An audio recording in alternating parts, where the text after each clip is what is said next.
আজকে আমাদের দীঘার চলে যাওয়ার দিন, মানে আমরা বাড়ি চলে যাচ্ছি। এবার আমরা এখান থেকে বাস ধরবো, হচ্ছে আমাদের 10:30টায় বাস। তো আমরা ব্রেকফাস্ট কিছু করে এখান থেকে তারপর বেরিয়ে যাবো। ব্রেকফাস্ট অর্ডার দিয়েছি আর ব্রেকফাস্ট চলেও এসছে। ব্রেকফাস্টটা দেখাচ্ছি, তার আগে বলি আজকে দীঘার ওয়েদার তো খুব বাজে। মানে আমি যদি আপনাদের বারান্দায় গিয়ে একটু দেখাই, কি বলবো, আমাদের ভাগ্যটা ভালো ছিল যে কালকে বৃষ্টি হয়নি। আজকে দেখুন সকাল থেকে এত বৃষ্টি পড়ছে। হুম, ওয়েদার একদম ভালো নেই। আমি ভাবছি বাসে ওঠা পর্যন্ত যেন বৃষ্টিটা একটু বন্ধ থাকে। তো আপাতত গিয়ে ব্রেকফাস্টটা করি, তারপর চেক আউট করে বাসে ওঠার জন্য চলে যাব। Rage on that beat, going crazy.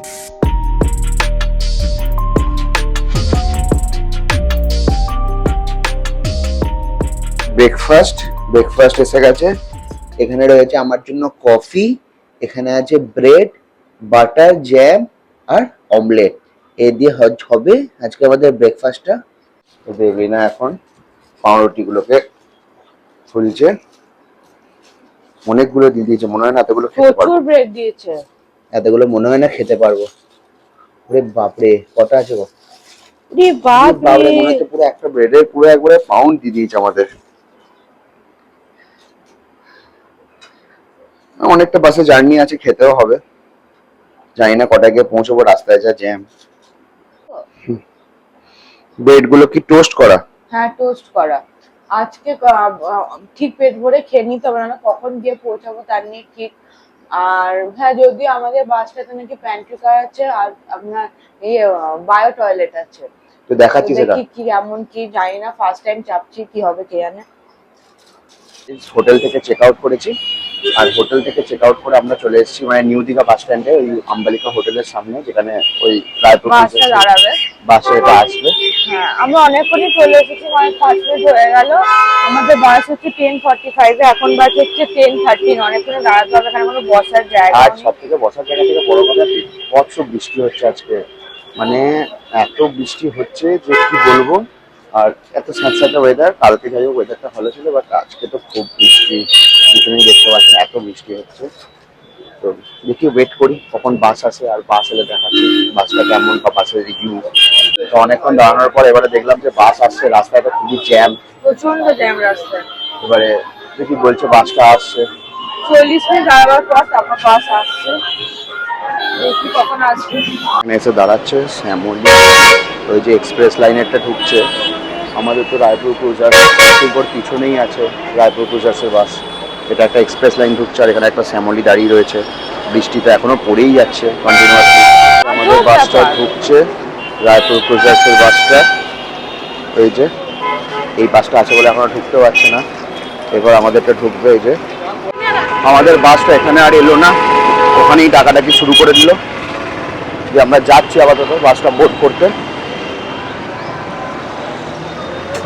যে এই বাসটা রায়পুর ক্রুজার্সে।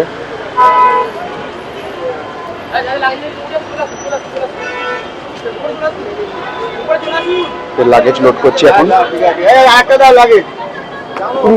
তুমি উঠে যাও, 8C80 উঠে যাও দাদা। এটা যাবে, তুমি উঠে যাও, বলো 8C80।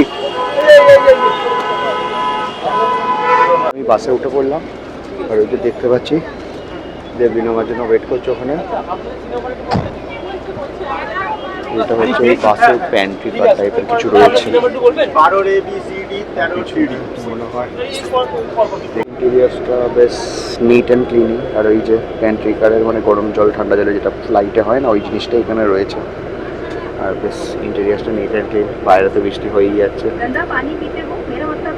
আমি প্রথমে একদম বুঝতে পারিনি, ভাবলাম বায়ো টয়লেট হয়তো নেই, কিন্তু দেখলাম ওই যে এটা হচ্ছে বায়ো টয়লেটটা। এটা এটা প্যান্ট্রি, এটা বায়ো টয়লেট। তো বাসের বায়ো টয়লেটটা কিছুটা এরকম। একটা মিরর রয়েছে, ওয়াশ মেশিন, আর এই আর কি বায়ো টয়লেটের ব্যাপার স্যাপার এখানে।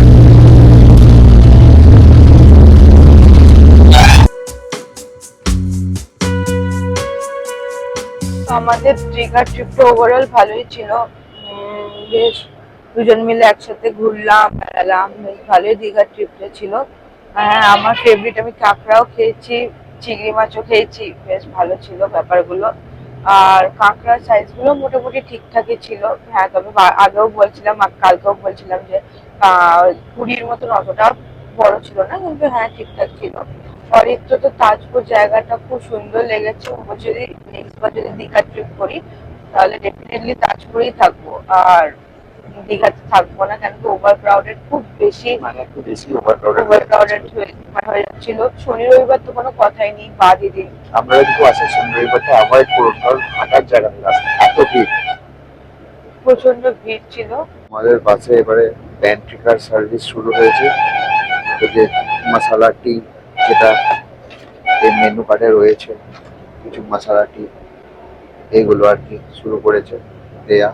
এবার নেক্সট ট্রিপ কোথায় হবে এখনো কিছু জানি না, হয়তো মেবি দুর্গাপুজোর সময় কিছু একটা ট্রিপ হবে। অরিত্রকে বলেছি আর কোথাও ভালো ট্রিপ কিছু করবে না। প্ল্যান করছি। হ্যাঁ, ভালো কিছু এবার ভালো একটা কিছু প্ল্যান হবে, যদিও হ্যাঁ উইদিন আমাদের বিয়ে হয়েছে ধরুন 3 মাস মতন বিয়ে হয়েছে, তার মধ্যে পুরীও চলে গেছি, দীঘাও চলে এলাম। তাই ছোটখাটোর মধ্যে এগুলো তবে এবারে আর দার্জিলিং না, মানে বাঙালিদের ফেভারিট না দীঘা, পুরী, দীপুদা ওই দার্জিলিংটা যাবো না, but ভালো কিছু একটা প্ল্যান করবো। দেখি পুজোর সময় যাওয়ার ইচ্ছা আছে, কারণ কি তার সাথে ছুটি ফুটি কেউ পায় না খুব একটা, তো ওই টাইমে যাওয়ার ইচ্ছা আছে। দেখি কোথায় যাই না যাই, আপনাদের সবই দেখতে পান আমরা কোথায় চ্যানেলটা সাবস্ক্রাইব করুন, দেখতে পাবেন কোথায় যাচ্ছি না যাচ্ছি। এটা বসে বসে দেখছিলাম যে আর না অর্ডার করে থাকতে পারলাম না, তাই আমরা অর্ডার করলাম আমুল কুল কেশর বাদাম। এদের একটা ভালো কি এমআরপি প্রাইসটাই নিচ্ছে 25 to 25 রুপিস নিচ্ছে, এক্সট্রা কোনো চার্জেস নিচ্ছে না। হ্যাঁ, যেমন ফ্লাইটে কি হয় বা অন্য কোথাও কি হয়, যা এমআরপি তার থেকে বেশি তার নেয়, থেকে বেশি না, কিন্তু এখানে খুব ভালো সিস্টেম যে এমআরপি যেটা সেটাই নিয়ে নিচ্ছে। এটা নিয়ে নিচ্ছে। আর আপাতত এটা অর্ডার করলাম, দেখি আর কি খাওয়া যায়। বায়ো টয়লেট আছে, কিন্তু একটা জিনিস কি, বায়ো টয়লেটে কিন্তু একটু স্মেল আসছে মাঝে মাঝে, আমি জানি না। দিকে মুখটা রাখা। এখন বসে বসে আমুল কুল এনজয় করছি। আর বাইরের তো ভিউটা খুবই সুন্দর লাগছে আজকে, বৃষ্টি বৃষ্টি ওয়েদার, সুন্দর ওয়েদার, রোদ ফোদ কিছু নেই। বর্ধমানেও মানে বৃষ্টি, মানে মেঘ করেছিল, তো তোমাকে ফোন করেছিলাম, বললো যে কলকাতায় খুব বৃষ্টি পড়ছে। বৃষ্টি স্টার্ট হয়নি, বর্ধমানে মেঘ হচ্ছে, কলকাতায় বৃষ্টি হচ্ছে বলছিল। আমাদের ভাগ্যটা তো ভালোই ছিল, আর আমরা বলছি যে কালকে কোনো বৃষ্টি হয়নি, এখানে ভালো করে ঘুরতে পেরেছি। কাজ করে ব্লগটা যদি না থাকে একবার দেখে নেবেন, এর আগের ব্লগটাই থাকবে সেটা। অনেকক্ষণ মানে জার্নি করার পর একটা রেস্টুরেন্টে এলাম কোলাঘাটে, আর ভেতরে দেবলীনা বসে আছে, দেখিও গিয়ে কি করছো, তো একটু ওয়াশরুম গেছিল, আর গিয়ে আপনাদের ভেতরে ইন্টেরিয়ার্সটা দেখাচ্ছি যে রেস্টুরেন্টে যেটা দাঁড়ালো সেটা কেমন। এটা হলো রেস্টুরেন্টটা, এখানে দেবলীনা বসে আছে, ওই যে এই তো দেবলীনা বসে রয়েছে। বলো কি অর্ডার দিলাম আমরা? আমরা তন্দুরি রুটি অর্ডার দিয়েছি আর চিকেন ভর্তা অর্ডার দিয়েছি। তন্দুরি রুটি আর চিকেন ভর্তা। আর বাসটা 20 মিনিট দাঁড়াবে, তো একটু তাড়াতাড়িও খেতে হবে আমাদের। তাড়াতাড়ি তাড়াতাড়ি না খেলে হবে না, বাস ছেড়ে চলে যাবে আমাদের। না না, সেরকম কিছু হবে না, 20 মিনিট বাস দাঁড়াবে বলেছে, তার মধ্যে বলেছে দিয়ে দেবে, খেয়ে নেবো ব্যাস। বলে তো দিয়ে দেবে, এবার আশা করছি দিয়ে দেবে, কারণ কি এখানে আমাদের বাসের অনেকেই এসেছে। অনেকে এসেছে খাচ্ছে, বাট তারা সব বিরিয়ানি খাচ্ছে, যেটা মানে রেডি ছিল, আর আমরা বিরিয়ানি খাচ্ছি না, রুটি খাচ্ছি, তাদের রুটি আর চিকেন ভর্তা। তো জানি না কত টাইম লাগবে, দেখা যাক কি হয়। তো আমরা লাঞ্চ করার পর বাসে চাপলাম, তারপর এলাম এসপ্ল্যানেডে। বাস অনেকটাই লেট ছিল, 2:50-তে আসার কথা ছিল, কিন্তু বাস আমাদের এসপ্ল্যানেডে এলো প্রায় 4:30 বেজে গেছিলো। তারপর আমরা এসপ্ল্যানেড থেকে আবার বাস চেঞ্জ করলাম, দিয়ে বাসে অন্য বাস ধরলাম, দিয়ে তারপর আমরা বাড়ি এলাম, বর্ধমান এলাম। প্রচণ্ড টায়ার্ড। এই ছিল আমাদের দীঘার ব্লগ। কেমন লাগলো না লাগলো আপনারা জানাবেন। আর এতটাই টায়ার্ড, অরিত্র তো জ্বর চলে এসেছিল, আমার একটু হালকা হালকা জ্বর এসছে। আর সারাদিন ধরে এসিতে থাকলে তো জ্বর আসবে যে কারণ। এমনি না মানে বাসে কি হয়, এসির ভেন্ট গুলো মাথায় উপর থাকে না, তো মাথায় কন্টিনিউয়াসলি হাওয়া লেগে যায়। আমারও অসহ্য মাথা ব্যথা করছে। 10 ঘন্টা মতো বাস জার্নি ছিল, দুটো বাস মিলিয়ে। প্রচুর মানে জার্নি করেছি, তো আর শরীর দিচ্ছে না। তো যাই হোক, এই ভিডিওটা থেকে কিছু যদি আপনাদের ভালো লেগে থাকে অবশ্যই লাইক কমেন্ট সাবস্ক্রাইব করে দেবেন। আর নেক্সট কোথায় যাচ্ছি না যাচ্ছি জানতে পারবেন হয়তো। হ্যাঁ, আর একটা কথা, আমরা হয়তো ব্লগ ইরেগুলার দিয়ে দিচ্ছি মাঝে মাঝে, কিন্তু চেষ্টা করব যে কন্টিনিউ রাখার জিনিসটাকে। আর আমাদের সাপোর্ট করতে থাকুন, দেখতে থাকুন আরও কোথায় যাচ্ছি, কি করছি না করছি। ভালো লাগলে চ্যানেলটা সাবস্ক্রাইব করতে ভুলবেন না। দীঘার ব্লগগুলো এখানেই শেষ করলাম। ট্রিপ, একটা ছোট ট্রিপ যেটা শেষ হয়ে গেল। আবার অনেক ট্রিপ আসছে, তার জন্য দেখতে থাকুন, চ্যানেলটা সাবস্ক্রাইব করতে ভুলবেন না। Tata, good night.